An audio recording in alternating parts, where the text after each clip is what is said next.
crois pas, non. C'est vrai? Si? Mais il n'y a pas Ah, Ah si, c'est bon. si, c'est bon. Bonjour à tous. Et bonjour. Bonjour Mickaël. Salut J'ai Mathieu. la chance. J'aime bien faire des webinaires avec les gens que j'aime bien et que j'admire. Et j'ai la chance aujourd'hui de faire un webinaire avec Mickaël Moyen-Pédon, qui est... bah vas-y, je te laisse présenter un peu qui tu es et ce que tu fais dans la vie.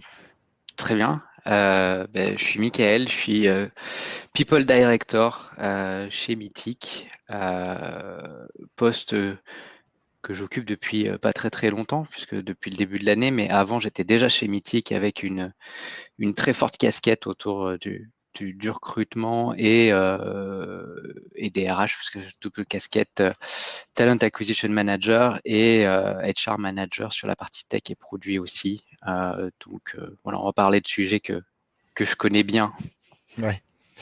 Et du coup, bonjour à tous. Alors, est-ce que vous nous entendez bien déjà? Est-ce que les micros et tout ça, ça marche bien? N'hésitez pas à nous le confirmer directement dans le chat. Donc, vous avez un chat normalement sur la partie droite de votre écran. Vous pouvez directement, il y a plusieurs onglets, hein, mais vous pouvez directement aller dans le chat pour aller soit nous dire si jamais ça grésille, soit si jamais vous avez des points que vous n'avez pas compris, si vous avez des demandes de précision, ou si vous avez des questions directement, parce que le but du truc, c'est que ça soit hyper interactif et qu'on puisse discuter un peu au fur et à mesure. Et du coup, je vais me présenter un peu très rapidement. Mathieu Penet, je suis le fondateur et le dirigeant de Yago. Yago, c'est ma deuxième entreprise dans le milieu du recrutement, précisément. Et en fait, j'y viendrai un peu après, mais je suis hyper content d'être là aujourd'hui. Alors, je vais être complètement transparent avec vous. Je suis en vacances, mais je me suis autorisé une encartade dans mes vacances pour pouvoir discuter avec vous et avec Mickaël aujourd'hui. Et voilà, donc en fait, je suis complètement détendu. J'ai très envie de raconter plein de bêtises et des trucs le plus intéressants possible aussi, mais que voilà, qu'on fasse ça de manière détendue et simple. Et du coup, je vous invite à, pareil, dans le chat, n'hésitez pas à intervenir autant que besoin. On attaque, Mickaël? Allez. Le thème qu'on a délimité aujourd'hui, c'est en fait les 24 heures RH organisées par Parlons RH traitent avant tout de l'expérience collaborateur. Et le point qui est primordial selon nous, c'est que chacun des collaborateurs, c'est avant tout un candidat. Et la petite vanne, je ne sais pas si vous savez, mais la baseline de Mythic, c'est Start Something Real, qui est commencer une histoire vraie. Et en fait, on l'a décliné aujourd'hui avec Mickaël pour pouvoir dire commencer une histoire vraie avec ses candidats. Je vais être assez transparent. Hein, ça fait 6 ans qu'on se connaît, Mickaël? Ouais, déjà, pas loin. Ouais. Ouais, 6-7 ans. Et en fait, on partage pas mal de convictions par rapport à l'expérience de candidature et par rapport au respect qu'il doit y avoir des candidats. Moi, j'en ai fait une boîte directement à part entière. Mickaël a choisi d'appliquer beaucoup de ces principes-là dans son process de recrutement chez Mythic. L'idée, c'est qu'on puisse un peu balayer ce sujet sur comment être plus authentique, être plus vrai, tenir ses promesses avec ses candidats dans le process de recrutement, mieux connaître ses candidats, un peu comme dans une relation amoureuse finalement. Hein. On parle ici plutôt de la phase de séduction plutôt que de la phase de couple après. On est plutôt sur la phase de séduction. Comment est-ce qu'on fait pour utiliser les bons canaux et les bons leviers pour avoir une vraie relation authentique avec ses candidats? Alors, je vais voir si les slides se passent bien. Check. Peut-être ça vaut le coup d'aller juste, comme on va parler pas mal de valeurs et de convictions qu'on peut avoir sur les process de candidature, ça vaut peut-être le coup que tu nous détailles un tout petit peu ton parcours, Mickaël, d'où tu viens et ce que tu as fait. Ouais. Juste planter le décor. Et avec plaisir. D'où je viens, Je viens du sud de la France, je suis pas parisien déjà à la base, mais maintenant je le suis depuis 6-7 ans, depuis qu'on se connaît à peu près. Ouais. J'ai commencé ma carrière dans le recrutement, alternance classique, cabinet de recrutement, société de service, jusqu'au jour où j'ai quitté le sud de la France pour tenter ma chance chez un client final, ce qu'on appelait à l'époque en cabinet de recrutement, donc chez un annonceur qui était voyagesncf.com à l'époque où je suis rentré en tant que recruteur in-house. Assez rapidement, j'ai pris, enfin au bout de quasi un petit peu moins d'un an, j'ai pris le lead sur une équipe de recrutement pour tech produit, justement pour accompagner le scale du recrutement chez eux, puisqu'on passait de quasiment rien en recrutement tech à 150 personnes du jour au lendemain, donc avec des sujets hyper passionnants autour du recrutement, de l'attractivité et de l'expérience candidat. Et après pas loin de 4 ans chez eux, je suis parti je suis rentré chez Mythic en tant que HR manager sur une population tech produit toujours, mais tout en ayant cette double casquette HR manager et talent acquisition management, donc à la fois le pilotage et la gestion de la stratégie recrutement de A à Z pour tout Mythic, en plus de mon rôle de RH pour tech produit. Et donc là, depuis peu, People Director pour tout Mythic. Félicitations. Merci, merci. Bravo. Pour cette promotion, ce qui est amplement mérité. Et du coup, je vais en parler un tout petit peu également de moi et de d'où je viens. Moi, je suis pas du tout dans le sérail du recrutement. Je suis un ingénieur défroqué. Je suis ingénieur en télécom historiquement, et en fait, je suis arrivé dans le milieu des ressources humaines d'abord par la porte des job boards. Et ensuite, avec Iago, on a fait un constat simple, c'est que les candidats étaient souvent déçus quand ils postulaient dans les entreprises. Et du coup, la deuxième entreprise que j'ai développée, c'est un service qui accompagne les directions des ressources humaines, principalement les directions du recrutement, à traiter correctement le flux de candidatures qu'ils ont réussi à attirer, et pour leur répondre de manière personnalisée et bienveillante quand ils n'ont pas été retenus. Et du coup, ça, c'est la deuxième activité, Iago, qui existe depuis 4 ans. Et justement, au passage, aujourd'hui, on va évoquer le dernier bébé né de ces activités-là, qui est de la mesure continue de l'expérience candidat. Mais je vais y venir.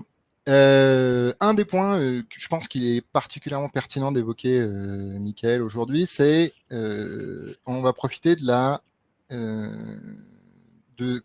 peu de la méthodo, de qu'est-ce que tu as voulu faire en fait quand tu es arrivé chez Mythic, vraiment quelle a été la méthode que tu as utilisée pour essayer de comprendre comment pouvoir designer et justement construire une équipe de recruteurs pour pouvoir être capable de scaler. Parce que en fait, si on reprend le contexte chez Mythic, il y avait énormément de prestats, j'imagine, sur la partie tech produit.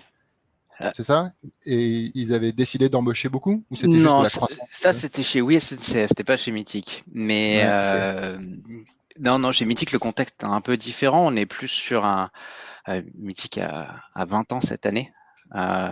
Donc c'est une boîte qui a un certain historique. Et on a commencé comme une start-up, on a grandi et aujourd'hui on est une entreprise avec une certaine assise, mais la croissance à 2 chiffres, elle est c'est plus le cas actuellement. On est toujours en petite croissance, mais il y a pas de 2 chiffres de croissance, donc il n'y a pas une croissance à 2 chiffres au niveau du recrutement. Donc c'est plus un recrutement, comment dire ça, c'est 60 à 70 recrutements par an. Donc ça veut dire c'est un roulement qui englobe à la fois le turnover, la création de nouveaux postes en fonction des besoins et également quelques étudiants à droite à gauche. Donc au global, ça fait une 60 à 70 postes. Mais malgré tout, sur 270 personnes à peu près, ça fait quand même un certain niveau de recrutement. Et il fallait, en arrivant là-bas, m'imprégner de la manière dont ça fonctionnait et surtout essayer de comprendre comment était géré le recrutement chez Mythic, c'était quoi les process, quel était, comment comment était traité et géré un candidat chez Mythique et comment on pouvait améliorer ça, surtout. Voilà, donc ça c'était un Ouais. petit peu le contexte parce qu'il y avait plein de choses qui se faisaient, mais rien, des trucs structurés, des trucs un peu moins, des trucs flous, des trucs clairs, des trucs moins clairs. Bon, voilà, moi en arrivant, j'avais besoin de comprendre, en fait. Ouais. Et du coup, il y avait combien de personnes dans l'équipe de recrutement à ce moment-là? Zéro. Non, je rigole. Ok. En interne, il y avait zéro, c'est-à-dire qu'il y avait un ancien talent acquisition manager qui était parti, que je remplaçais partiellement. Mhm. Et après, il n'y avait pas d'équipe de recrutement interne. On fonctionnait à l'époque avec ce qui s'appelle des RPO. Je ne sais pas si ça parle à tout le monde, mais des RPO sont en fait des prestataires de recrutement, c'est-à-dire sont des recruteurs qui, au lieu de recruter pour plusieurs clients depuis un cabinet, en fait, sont placés directement chez le client pour recruter sur les besoins exclusifs du client. Donc, en fait, c'est vraiment le même principe que de la prestation de service sur du développeur, mais avec du recruteur. Ouais. Ok. Et il y avait 2 Et, RPO.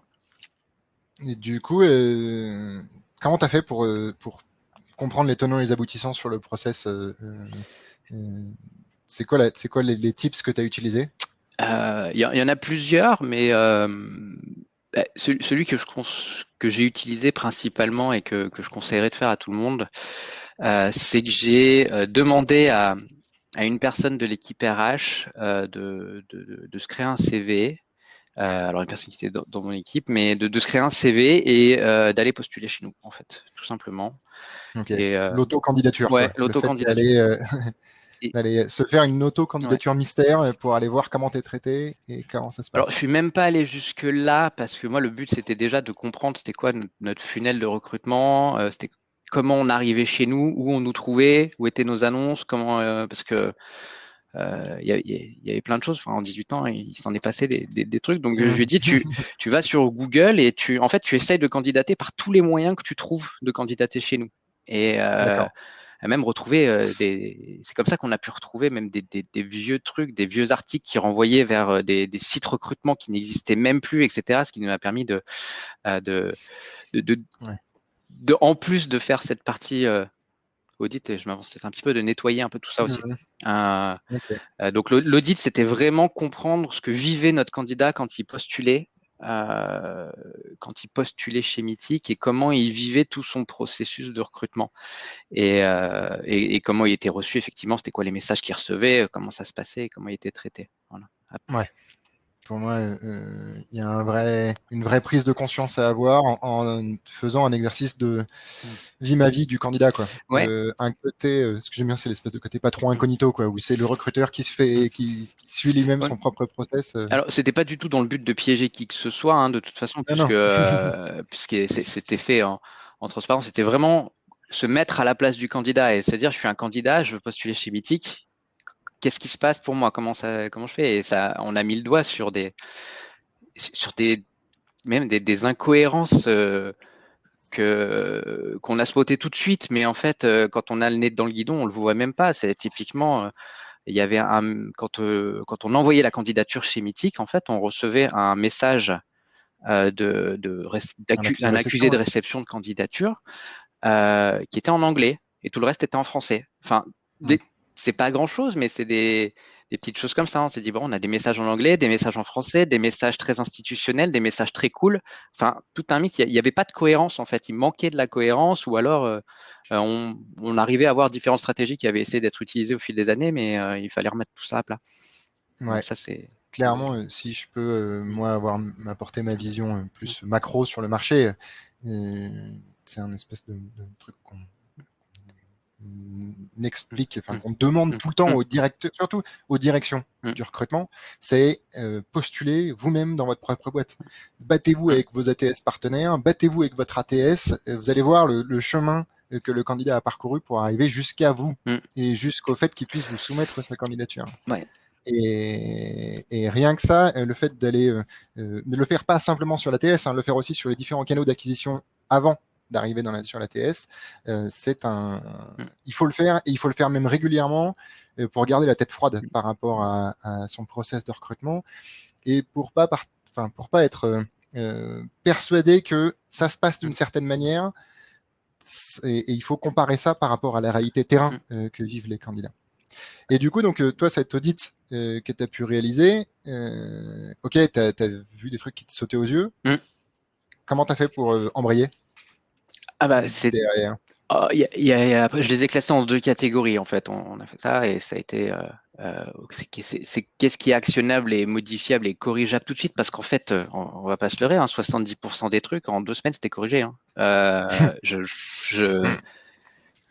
c'est c'est facile. Enfin, c'est un texte qui est pas en français, qui est en anglais, on le remet en français. Une une barrière à l'entrée qu'on ne voyait pas, bon ben on décide de la faire sauter. Qu'est-ce que j'avais vu encore? C'était il y a un peu plus de 2 ans maintenant, mais des beaucoup de vieilles choses en fait.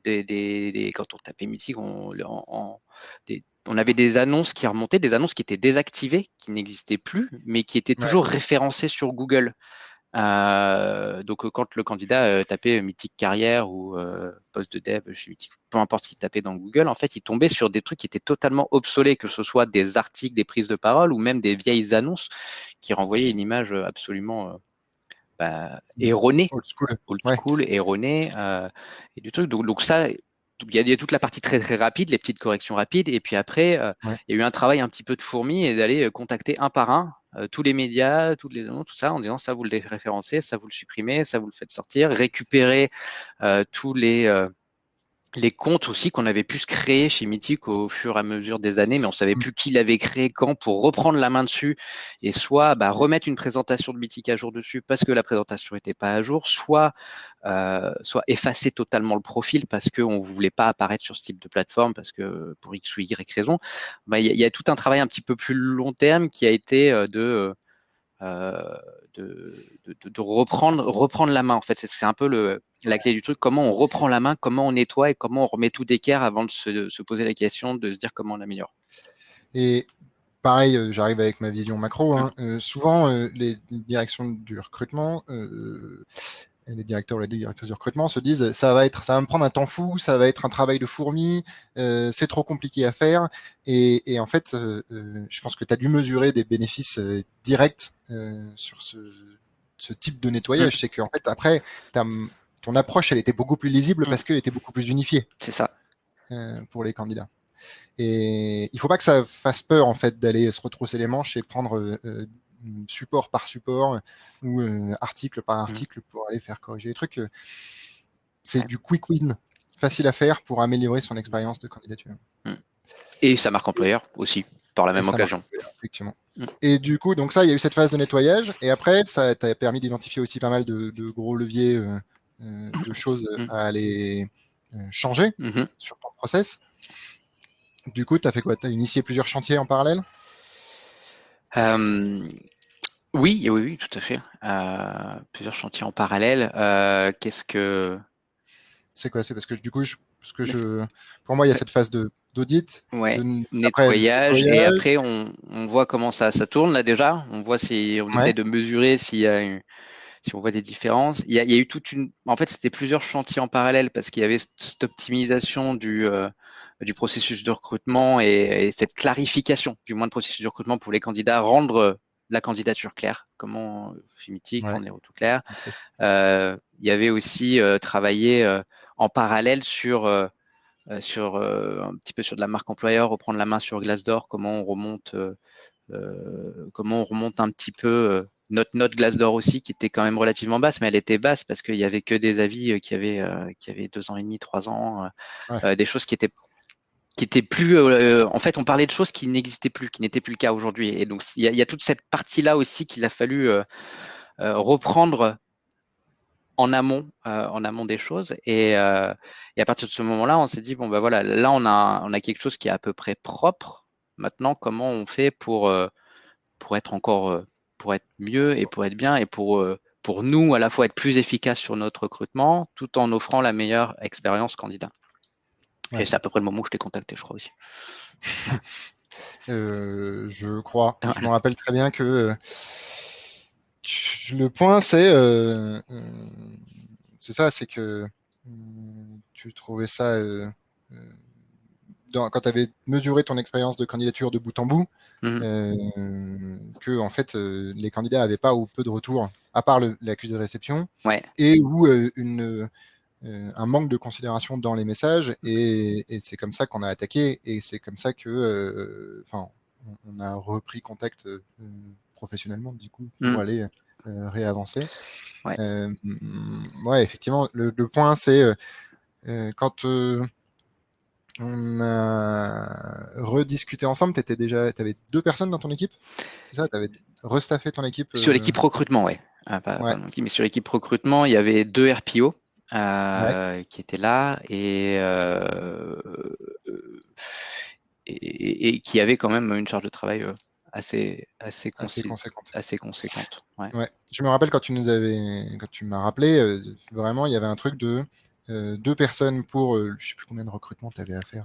Par 60-70, ouais, c'est ça. ouais. Mais beaucoup de recrutement tech et un recrutement tech, c'est enfin, quand on fait du pur tech avec de la chasse, avec ce genre de choses-là, un recruteur tech, ça tourne entre 20 et 30 recrutements par an en fonction de sa Sa seniorité. seniorité. C'est dur Ouais, d'aller au-dessus, en fait. ok. C'est dur. Ouais, c'est des bonnes métriques, ça, de Ouais. savoir combien est-ce que sur des profils tech, Mm. ouais, c'est ça, le ratio qu'on peut aller chercher. Et, Enfin, à l'époque, c'était dur d'aller au-dessus. Maintenant, on peut aller au-dessus. Ouais. et en fait, je me rappelle le cas que tu m'avais présenté en me Mm. disant, bah, en fait, ils n'ont pas le temps de le faire parce que Mm. je préfère qu'ils se focalisent sur l'attraction et le fait d'aller discuter et Ah. de convaincre les Mm. bons candidats de nous rejoindre. Mais tu avais un enjeu pour ta stratégie de marque Ouais. employeur et pour ta stratégie de recrutement au sens large, hein, Mm.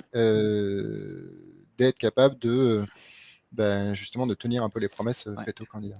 Ouais, alors pas le temps de le faire. Je leur demandais quand même d'apporter une réponse à chaque candidat, mais c'était de la Mhm. réponse automatisée, écrite, la même pour tout le monde, assez peu personnalisée au final. Mais bon, j'ai toujours mis un point d'honneur à ce que chaque candidat ait une réponse. Alors je dis pas qu'il y en a jamais qui sont passés à travers les mailles du filet, hein, Ouais, mais dans l'ensemble, ça faisait partie et ça fait toujours partie des choses que je suivais, que je leur demandais de faire.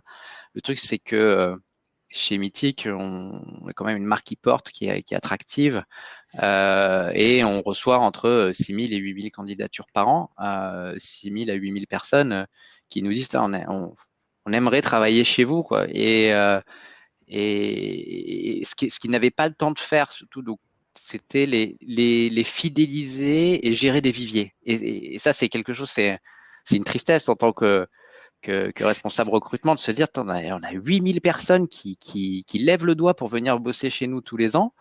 On en embauche 70, mais ça ne veut pas dire que tous les autres, ils sont mauvais, qu'on les embauchera jamais. C'est peut-être on n'a pas eu le temps de gérer, enfin, on n'a pas eu l'occasion réellement d'étudier leur candidature parce qu'on avait déjà trouvé, enfin, il y a plein de raisons et j'ai toujours essayé de me dire il faut gérer les viviers sans jamais réellement trouver parce que le temps est le moyen de ouais, le faire puisque les équipes de recrutement, on leur demande avant tout de recruter et entretenir des viviers, ça prend du temps et fidéliser des candidats, c'est plus facile à dire qu'à faire, quoi. ouais. Donc C'est c'était souvent un vœu pieux. ouais. C'est souvent un vœu pieux, et c'est souvent, encore une fois, un truc de le manager qui Mm, demande à ses équipes de le faire, mais les équipes mm. n'ont pas vraiment le temps de le faire, et c'est pas franchement leur priorité parce que c'est Ouais, déjà ou assez savent pas compliqué de le vraiment faire. comment le faire. Quand j'étais Ouais, recruteur, j'ai essayé. À un moment, je me suis mis des candidats en vivier. Je m'étais lui, j'ai parlé avec lui, il était cool. Je me le mets dans un fichier Excel et je le recontacterai. Et en fait, ça devient une liste parce qu'on oublie de les recontacter. Quand on retrouve le nom, on se rappelle plus pourquoi on les avait mis dans cette mmh, liste-là. Et puis, il faut qu'on retrouve le profil de la personne. Ça a un petit peu changé, ça a un peu bougé. Donc, en fait, effectivement. c'est énormément de travail pour au final En peu de fait, retour. toi, tu nous avais plutôt contacté sous l'angle création de vivier et être capable de les fidéliser plus tard, hein. Ouais, Pas tellement pour l'enjeu de marque employeur en premier lieu. C'était ouais. Non, c'est important pour l'enjeu de marque employeur, mais c'était pas mon ouais, ton premier premier. levier. Ouais. Ok. Et ça, je me rappelle assez bien de cette période-là. C'était du coup, il y a quoi? un an et demi, 2 ans. Mm. Je sais plus quand tu as pris ton poste, quoi. Et effectivement, il y a cette logique de Yagoun, on intervient chez Mythic pour toi pour répondre aux candidats rejetés, faire en sorte qu'ils aient un gardement souvenir de Mythic, et au passage construire des vies. Voilà. On a perdu Mathieu. On a totalement perdu Mathieu. Vous me voyez toujours ou pas?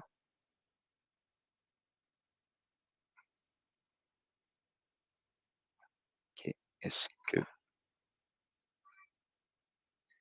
que quelqu'un peut mettre dans le chat oui s'il m'entend?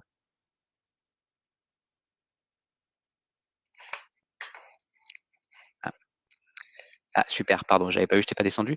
Ok, donc on a perdu Mathieu, il va revenir. J'ai vu que j'avais une question. On va enchaîner. Non, c'est bon. J'allais meubler, mais tu reviens, ça va. Non, c'est marrant.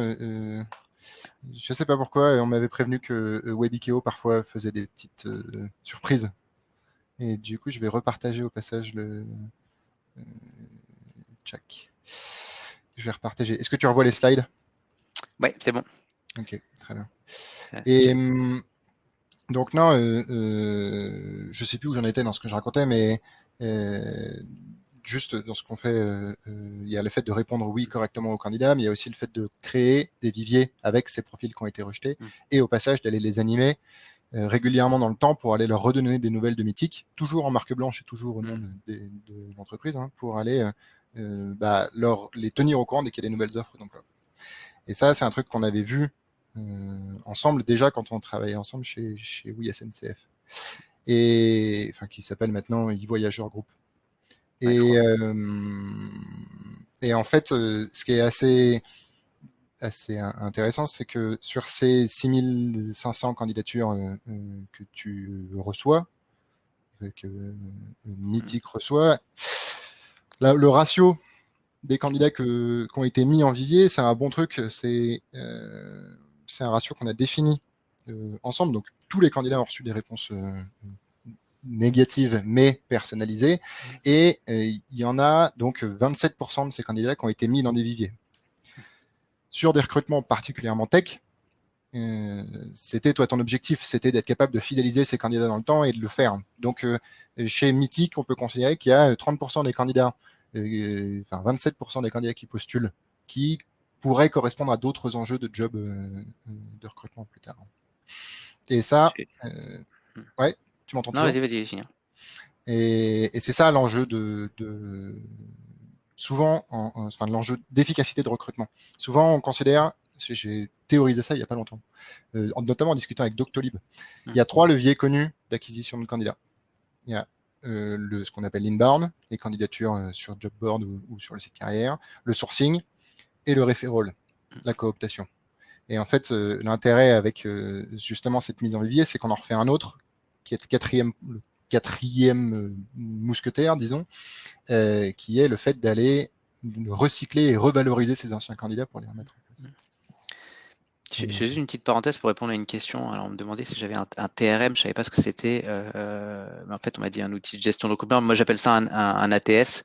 C'est pour ça que je connaissais pas le principe. Mais oui, on en a. Mais avoir un bon ATS permet pas forcément d'animer un vivier, de gérer un vivier. Oui, on peut se créer des viviers dans l'ATS assez facilement. Alors déjà, à l'époque, c'était pas aussi bien foutu que maintenant, hein, les ATS, à l'époque où j'avais tenté ça.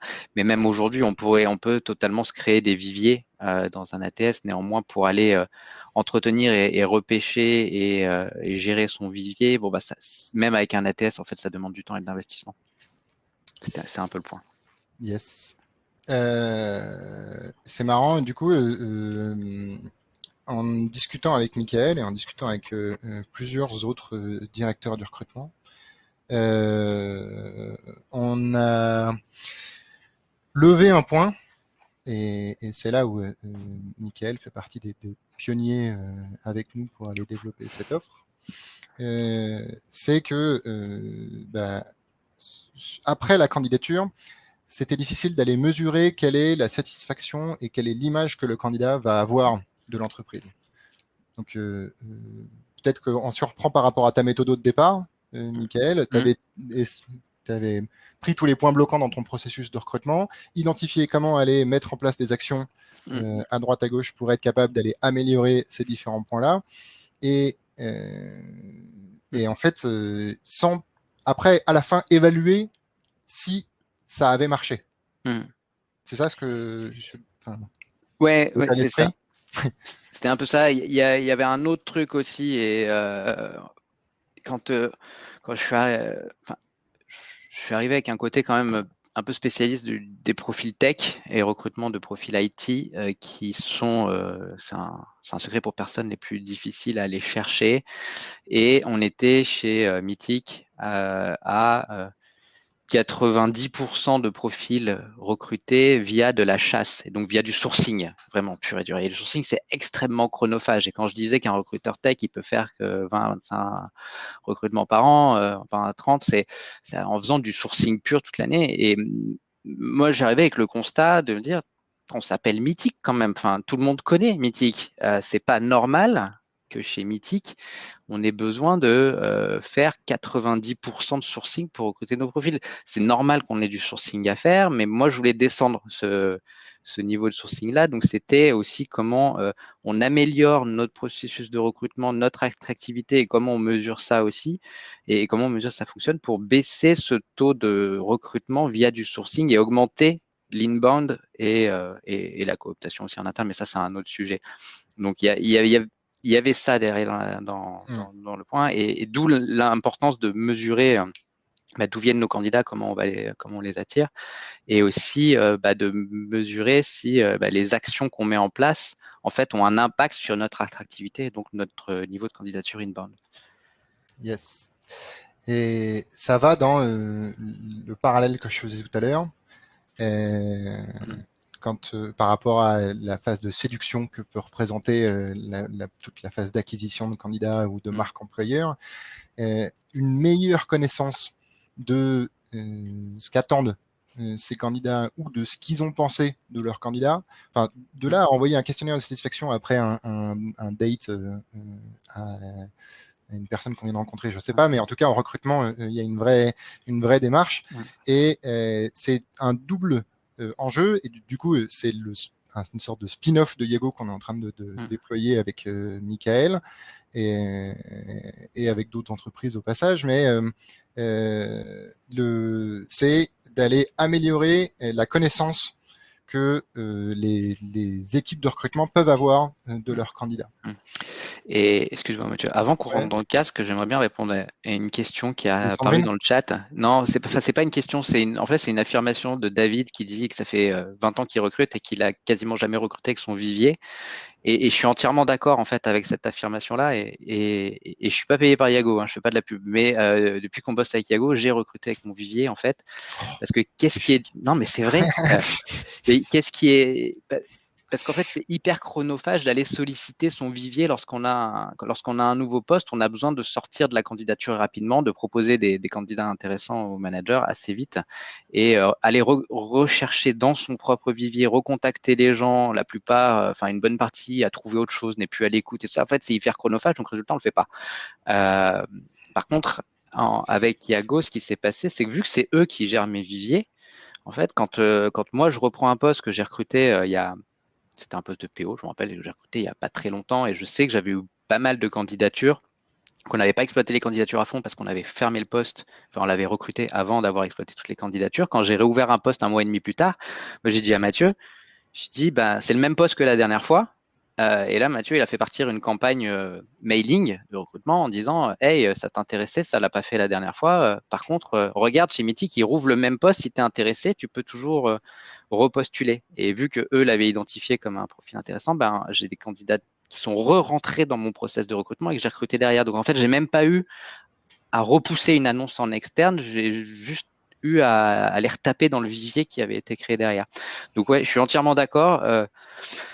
Sans cette technique de on te crée le vivier et des emailing bien faits derrière pour les relancer et tout ça, ouais, ça marche pas trop d'aller recruter dans son vivier. Et si je peux me permettre par rapport à la construction du vivier, Le but du jeu étant de remplir ces viviers avec des gens, ok, certes des CV pertinents, mais il faut que l'humain qui est derrière, qui se trouve derrière le CV, enfin le candidat, quoi, l'humain qui est derrière le candidat, il faut qu'il ait pas de rancœur par rapport à sa première expérience de candidature.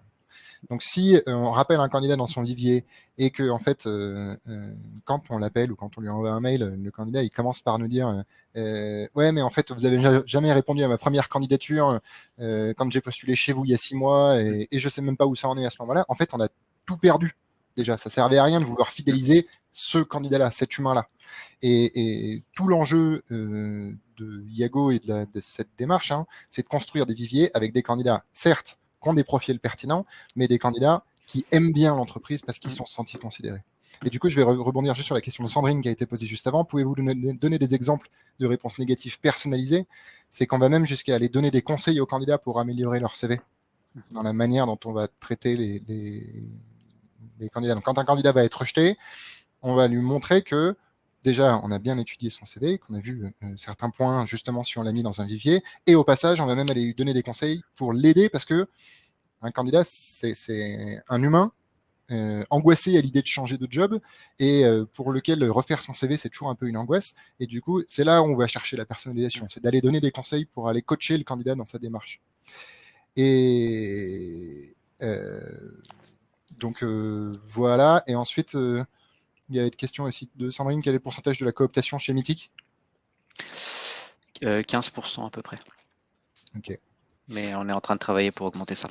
Yes. Et très bien. Et merci aussi à Sandrine qui dit qu'elle a aussi toujours utilisé son vivier. Je reviens sur le fil conducteur de la démarche. C'est un des points en fait que beaucoup des clients Iago nous ont remonté, c'est pas simplement sur Iago, mais beaucoup plus large en fait au niveau des directions du recrutement, c'est le fait de pas toujours savoir si tel ou tel levier qui ont été changés dans le processus de recrutement était vraiment pertinent. Est-ce que finalement mettre un chatbot sur mon site carrière, oui, ça m'a coûté 12 000 euros par an, mais est-ce que en fait ça sert à mes candidats? Est-ce que mettre un outil de matching XY sur mon site carrière, est-ce que ça sert à mes candidats? Est-ce qu'ils trouvent que l'utilisation elle est plus clean?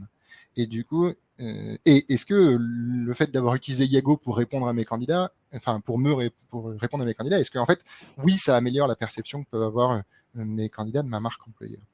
Et c'est dans ce cadre-là que, suite à des discussions avec Mickaël, on a décidé d'aller monter co-construire, clairement, un service qui s'appelle Casque pour Candidate Asking. Et la démarche, c'est d'aller mesurer en continu la qualité du process de recrutement. Et d'aller donner à Mickaël, au fur et à mesure, une vision sur comment se passe son process. Voilà, et pour savoir si effectivement tous les investissements que Mickaël avait pu faire jusque-là sur son site carrière, sur sa marque employeur, ça pouvait marcher. C'est assez intéressant. Mickaël, tu as accepté de co-construire ce truc-là avec nous. Là, je vais pas tellement. Ce que je veux juste, c'est ce que je trouve particulièrement pertinent, c'est d'angler ça sur le côté partenariat start-up entreprise pour aller que vos candidats puissent servir un peu de laboratoire pour aller construire ce truc-là. Ouais, on est en plein dedans. On fait beaucoup d'A/B tests. Non, mais vas-y. Oui, mais c'est ça, c'est un peu mon enjeu. Il y avait l'enjeu de savoir si ce que j'ai mis en place en termes d'action a de l'impact, fonctionne. Et là, on le voit aussi de voir si ce que je fais en termes de marque employeur aussi, parce qu'on sait tous que c'est hyper difficile de mesurer un ROI sur des actions marque employeur. On peut toujours trouver, mais c'est dur de trouver les bons indicateurs. Par contre, si on arrive à aller poser la question à nos candidats, typiquement, comment vous êtes venu ici, comment vous avez connu, qu'est-ce qui vous a donné envie de postuler, pourquoi vous avez postulé, qu'est-ce qui a été l'élément déclencheur pour vous. On peut imaginer plein de questions et comment ça s'est passé pour vous, c'est quoi l'image que vous gardez de Mythic après votre process de recrutement. Enfin, tout ce genre de questions-là, en fait, vont permettre aussi d'avoir peut-être des KPI et des éléments et des éléments de travail en fait pour voir si la direction qu'on a choisi de prendre, que ce soit dans notre outillage recrutement, dans notre approche du recrutement ou dans notre stratégie marque employeur est la bonne ou pas et de pouvoir corriger assez rapidement les choses.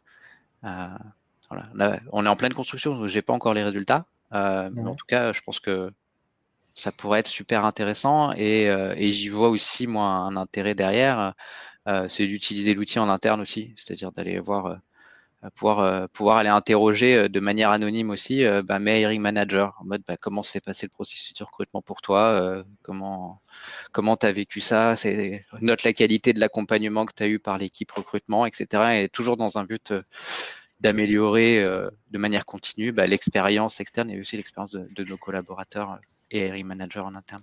Ouais, la démarche, c'est toujours d'avoir un œil sur la satisfaction des parties prenantes. Et effectivement, là, on attaque par les candidats, mais le but, c'est après d'aller voir les clients internes du service de recrutement. Dans une question de Sandrine sur quels sont les KPI mesurés, en fait, l'objectif de cette approche, c'est que en fait, Casque est déjà connecté sur Lever, juste en ATS, c'est Lever, Ouais, c'est Lever, ouais. Et sur pas mal d'autres ATS. Et l'idée, c'est d'aller poser des questions en fonction de là où le candidat est sorti du processus de recrutement. Parce qu'on ne va pas poser les mêmes questions à un candidat qui est sorti post-tri de CV ou post-troisième entretien. C'est pas du tout les mêmes KPI qu'on va aller mesurer, pas du tout aller, le ressenti du candidat, l'engagement du candidat sera pas le même. Et du coup, c'est d'être capable d'aller poser des questions un peu en mode sniper, disons, au candidat pour donner une vision vraiment 360 à Michael sur qu'est-ce qui s'est passé sur son process de recrutement. Et ça, en fait, les candidats le rendent bien parce qu'il y a une vraie démarche où ils sont. On avait mesuré ça avec l'IFOP il y a quelques temps. 79% des candidats sont chauds pour aller aider le recruteur à améliorer son processus de recrutement. Et en fait, on a la possibilité d'aller leur poser des questions. Et ils sont même preneurs du fait qu'on aille leur poser des questions. Quand on reprend, du coup, là, il y a cette démarche il y avait les 4 leviers dont on parlait. Nickel, il y a un autre truc que je trouvais particulièrement pertinent sur la partie referral, sur la partie cooptation. Donc là, on a parlé inbound, sur comment on peut aller recycler cette inbound pour aller créer ce quatrième levier et faire baisser sa proportion de sourcing et de temps passé par les recruteurs. Sur la partie referral, il y a un truc, je crois, hyper intéressant que vous avez développé chez Mythic pour aller améliorer ce quatrième levier. Est-ce que sachant qu'il nous reste quelques minutes, et pour être sûr qu'on parle de la même chose, vas-y, donne-moi. Sur justement la partie cooptation directement, Comment tu vas favoriser la cooptation? Ouais. Justement, tu as évoqué tout à l'heure que tu allais améliorer ce truc-là prochainement. Ouais, on teste des petites choses et là on est en train de tester un outil interne, un truc qui s'intègre à Slack directement en fait comme on essaie de faciliter la candidature au candidat, en fait on va essayer de faciliter au maximum la candidature, enfin la cooptation à nos collaborateurs et moi, dans toutes les sociétés dans lesquelles je suis passé, la cooptation ça a toujours été un truc qui était un petit peu flou. On avait beau expliquer régulièrement comment on faisait, il y avait toujours quelqu'un qui venait nous demander mais comment je fais pour coopter, ou alors qui nous envoyait le CV par mail, ou enfin au final qui n'avait pas de suivi sur la candidature. Enfin il y a plein de trous dans la raquette.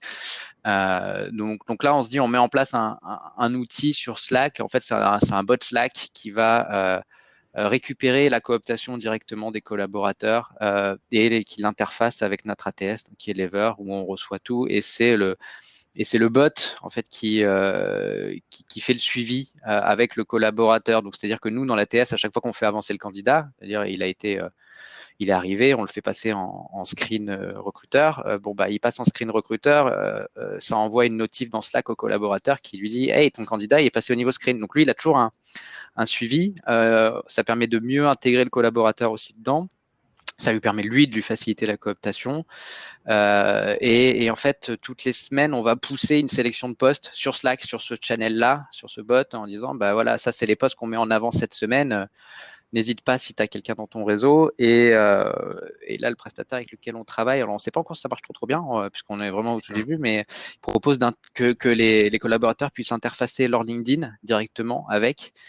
pour qu'il y ait un algo qui aille cibler les personnes dans leur LinkedIn qui correspondent au poste qu'on recrute et leur faire remonter en disant hey, dans ton réseau, il y a lui et lui qui correspond à tel poste chez Ça Mythic, pourrait tu être veux le intéressant que tu le coopter? cooptes. Ouais. Et donc voilà, on teste ça. Retour d'expérience dans pas très longtemps. On l'a déployé, ça fait un bout de temps qu'on est dessus, mais on l'a déployé lundi. Donc on va avoir les retours Trop bien. derrière. Mais le but, là, on est à 15% de cooptation. Moi, j'aimerais bien. Enfin, ma target avec un outil comme ça, c'est qu'on passe à 30%. Ouais. Sachant que la cooptation, c'est vraiment des candidats qui postulent parce que, enfin, il y a un vecteur encore plus humain Ouais. sur cette partie-là, et sur la Mm. partie respect de ces candidats-là. Si jamais on ne respecte pas, enfin, on ne considère pas suffisamment un candidat qui est Mm. coopté, on perd à la fois le coopté et aussi Mm. un peu le collaborateur en interne Mm. qui est cooptant. Je crois qu'on arrive presque au bout. Et si jamais vous avez des dernières questions euh, sur l'intervention là, n'hésitez pas juste là. Je vois qu'il est 45, on va se faire remonter les bretelles par l'organisation. Mais quoi qu'il arrive, après, bon, si jamais vous avez des questions, on est tous disponibles sur LinkedIn sans problème. Ouais. Bon, c'est bon alors. Merci, Michael. Merci Mathieu. Merci beaucoup d'avoir justement expliqué un peu ton process et ton process, enfin, tes méthodes et ton process de réflexion pour savoir comment être plus proche de tes candidats et mieux comprendre comment ça se passe. Et après, ben, moi, j'ai hâte de voir le retour sur à la fois casque sur la mesure de l'expérience candidat, mais à la fois aussi sur cet outil de cooptation qui m'intéresse beaucoup. Bah, je te dirai ça. Pour savoir comment ça se passe, parce que c'est vraiment le troisième levier d'acquisition qui est pour moi peut-être un truc où j'irai d'ailleurs, un de ces quatre, mais ça me passionne.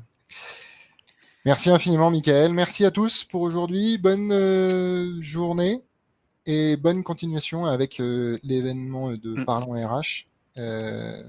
Voilà, n'hésitez pas à nous pinguer sur LinkedIn, Tout à à nous fait. rajouter sur LinkedIn l'un ou l'autre. On se fera un plaisir de répondre à vos questions au fur et à mesure. De même. Et Sandrine et David, si vous êtes toujours là, totalement d'accord avec vous. Il faut animer la cooptation et il faut travailler sur l'engagement collaborateur pour la booster, bien évidemment. Mais n'avez pas assez de temps pour parler de tout ça, mais totalement d'accord. Merci Bonne journée. infiniment. Salut Mickaël, à bientôt. Salut.